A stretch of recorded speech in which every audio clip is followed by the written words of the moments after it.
Welcome to Thinkering 2. Today what I want to talk about is this equipment here that I managed to find. Used, of course, but you can find it new. But I would not recommend, because that's a very expensive equipment to buy it new. It's a gyro stabilizer KS from Ken Lab. This equipment is a gyroscope and is somewhat similar to what a gimbal would serve you, but with differences in how it handles.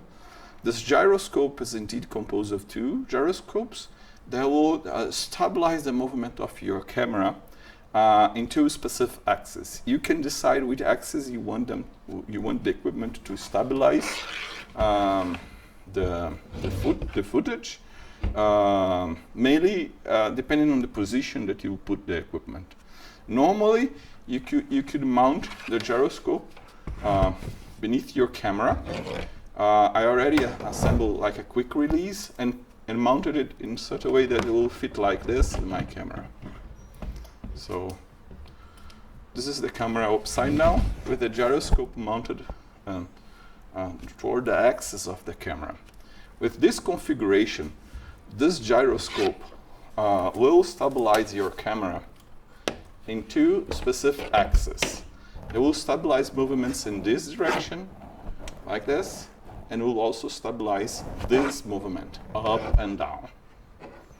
This is the stabilization that you achieve by putting this equipment in your camera. In my I connected this cable, and the cable goes here to my camera power distribution plate. And what I can do with this in place is that I can remove this battery from here.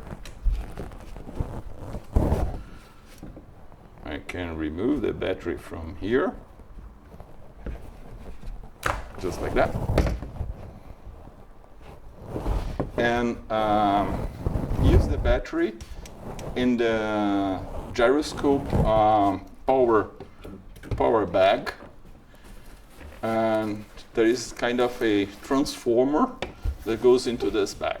This bag you have to put on your wrist or something like that. You put somewhere, and this battery will go inside to power everything, the gyroscope and the camera.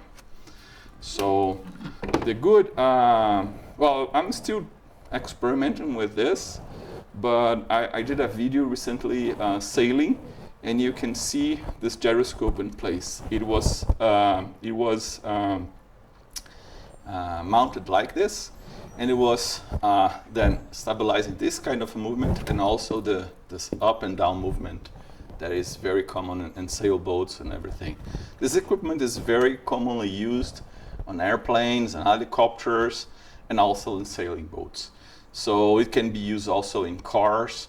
If you have to stabilize your camera from movements like this, they are much bigger than the movements that your internal camera stabilizer would actually be able to stabilize.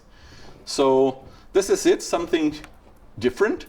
I managed to find it used, and certainly you can find those equipments used if you are lucky. So it's not necessarily extra cheap, but it's something that, depending on the useness and how expensive you will manage to find a new one, you see that that's a bargain.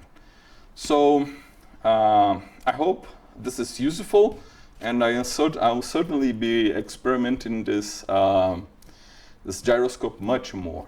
And one neat thing that I intend to do later in the future is just to invert this and mount it in this like that, in this position like this, like doing so. And I will try to see if this is any good with using with anamorphic lenses. And that is because anamorphics are very sensitive to this kind of rolling jitter movement. So by putting the gyroscope in this position, it will, like this, it will prevent movements like this and also this rolling movement. So it might be a very excellent addition to some critical anamorphic shots that you want to preserve this the rolling movement. There is really something that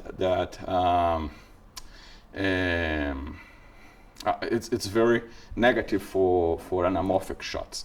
You see Canon cameras, for example, they are very known to have those jelly wobble effects. That is particularly due to this rolling effects that become enhanced or become more evident with anamorphic lenses, just because it's stretched 2 times in the horizontal field. But that's it. I hope this is useful.